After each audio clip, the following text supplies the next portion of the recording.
Now I'm not going to have room around the snaps here to stitch past them, so I'm going to allow the stitching just to kind of quit up there, and then the snaps are going to actually be kind of holding it together a little bit, or they'll just be sort of on their own in the case of this one, because in this case, like I said, it's just going to be not enough room there, but the glue should hold it together just fine. This side, it'll actually have rivets going through it and snaps going through it that'll hold it together, so that I know I'll be just fine.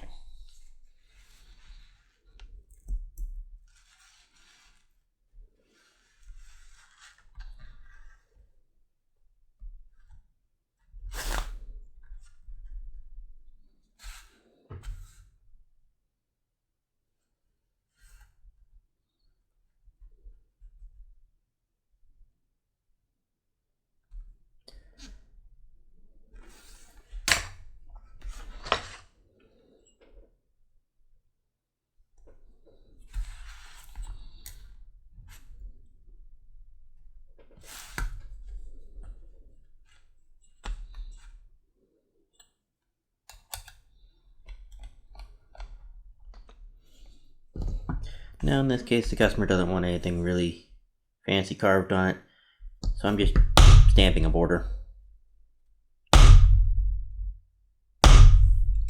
with this is a 432 camouflager,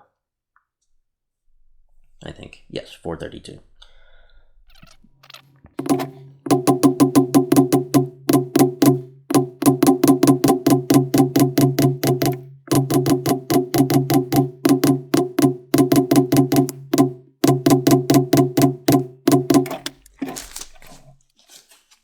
Alright, now all these pieces need to be brown, so time to get some dye out. I'm going to use sheep wool scraps because I'm covering quite a large area, and it's a lot quicker.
Okay, now on the holster, I've got one place where I've got a snap that I don't want it to rub against the firearm.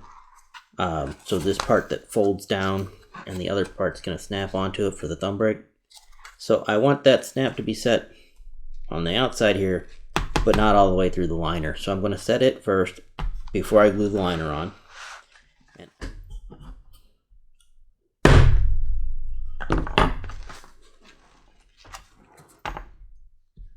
This part of the snap is what I refer to as the post and the stud of the snap. Then there's also the cap and the socket of the snap. So this is the cap, it's got another post on it, and the socket piece. And those are going to go on the thumb brake side. Almost the last thing I do.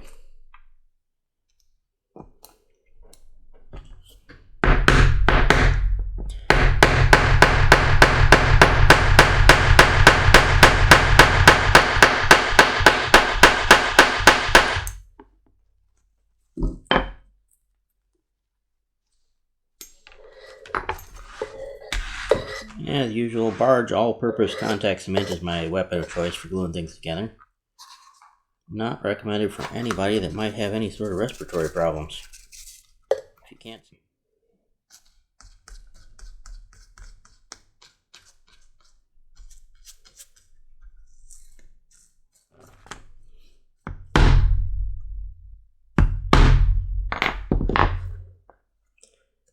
going to go ahead and I've got these little stainless steel liner plates that are made for thumb brakes. I don't remember if I got them from Tandy or if I got them from Springfield Leather. Either way, I'm going to put it between the layers of the leather. You can just put it on the outside. Major holster manufacturers do that quite a bit. They won't have 2 layers of leather. They don't line it, so they just go ahead and put this on the outside and put a snap and a rivet through it. I'm still going to put it, snap and rivet through it, but I'm just going to put it between the layers of the leather.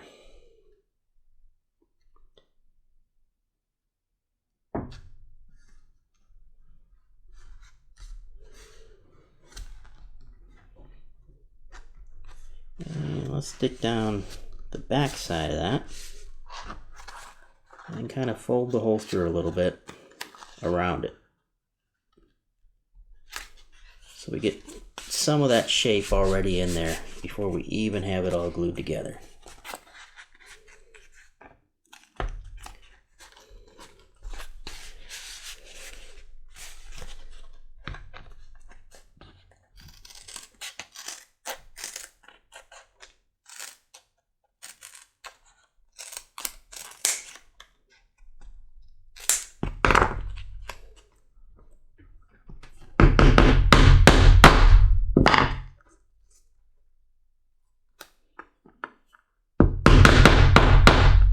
Now, of course, you obviously got to make sure you actually hit your hole in your stainless steel piece there.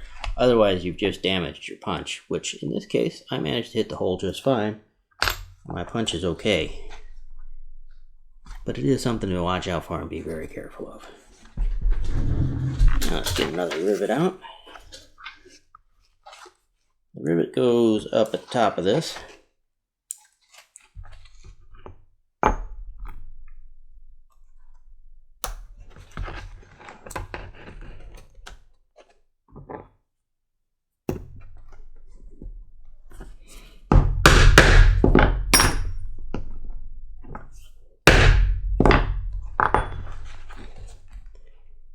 And then our snap, I'm going to leave off for now because I want to get stitches up there near it. But obviously I don't want to hit that steel plate in there. It's going to be close. But then once I've got it all stitched, I'm going to actually cut out a little bit on the back side here, so that the snap's set down into the leather a little bit. It'll be down against that steel plate.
Okay, now before I go downstairs and stitch this onto the shoulder holster and stitch it together, I want to go ahead and finish up all these edges around the top here, around the thumb break, and across the bottom here. Now this very outside one that I stitched together last, I can't finish it until after I've got it stitched. And I've just kind of got it rough trimmed right now, because I'll go ahead and stitch it and then take it to a sander and sand it smooth and then finish that. But that'll be after it's all put together and on the shoulder holster piece, at least on that side plate for the shoulder holster.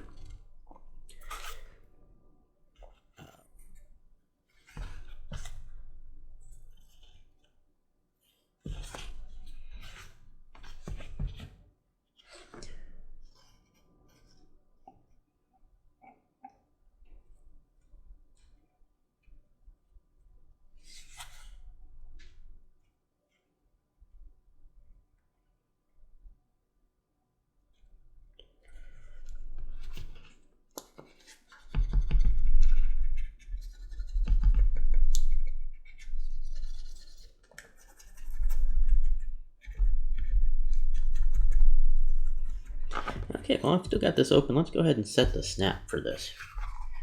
So I've got this little cup piece that's going to go in there, and I want to cut away the spot that it goes on. So I'm just going to take about a 1/2 inch punch, and remembering that I've got some stainless in there, be very careful with it.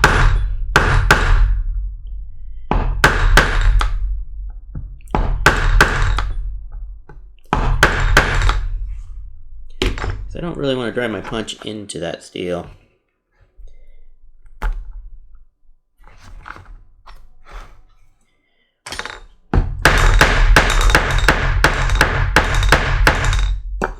So admittedly, this is the type of punch I care a lot less about than some of my nicer ones.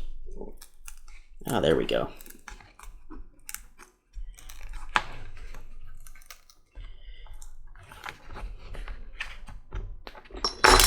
A little bit around the edge. We'll just use a French edge skiver to take off.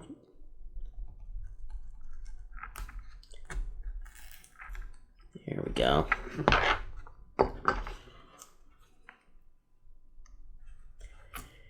And now we've got a spot that our snap kind of fits down into.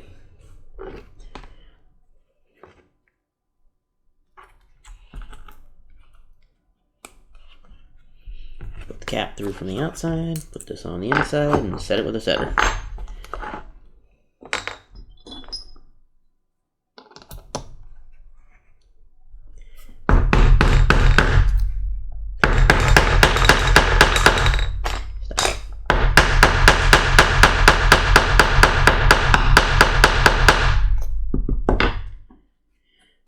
And I found with snaps that a lot of little light taps works better than just trying to really pound them down.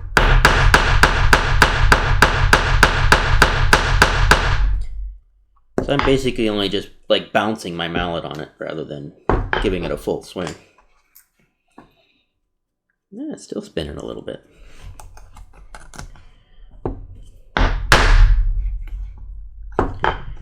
Set that down solid. There we go. Alright, and then you get a nice rolled, rounded out center on it, rather than it going one side or the other, or splitting or anything weird that it'll do if you really pound on it.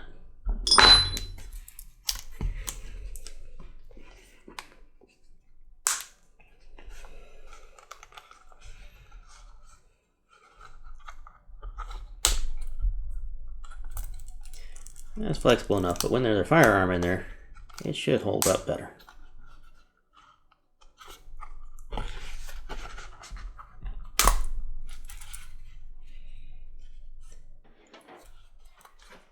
Now on the holster itself, it's kind of important to go ahead and stitch it onto your piece, your side plate for your shoulder holster, before you stitch it closed.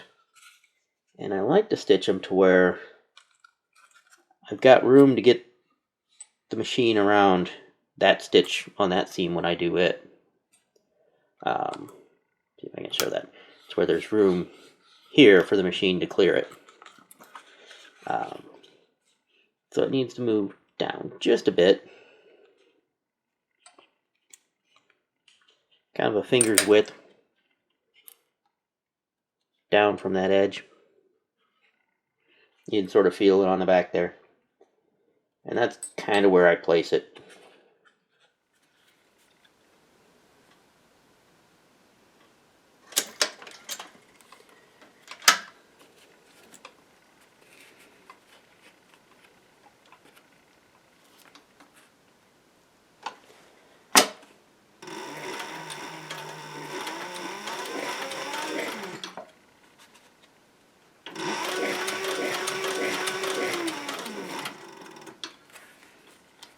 Now I'm doing this kind of by feeling where this is behind it with my fingers.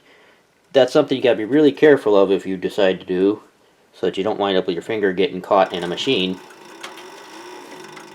Because it'll punch through you just as well as it will through leather.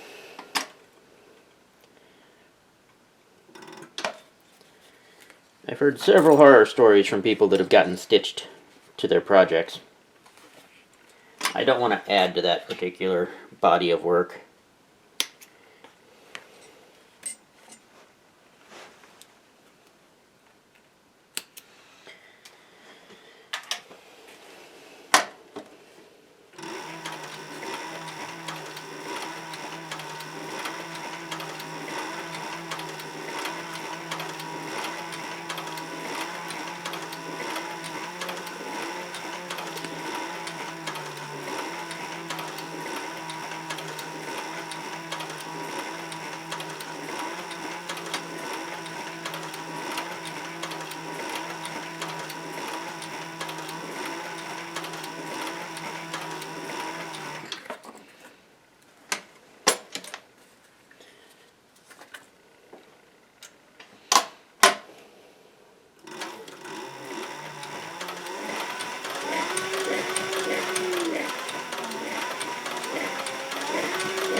Okay, time to sand some edges even. Go finish those up. And we're just about done with this project.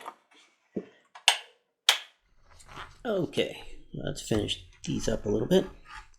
Now there could be a further addendum to this video if in fact this doesn't fit perfect, because thumb brakes can be a little tricky on these horizontal holsters to get everything to fit just right to where it actually stays in there.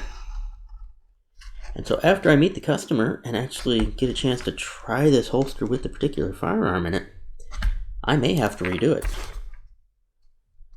Hopefully not. But I've always considered it to be kind of risky to try and make a thumb brake for something that I don't have a blue gun for or the actual gun in hand. And there's a lot of legalities about having someone else's firearm.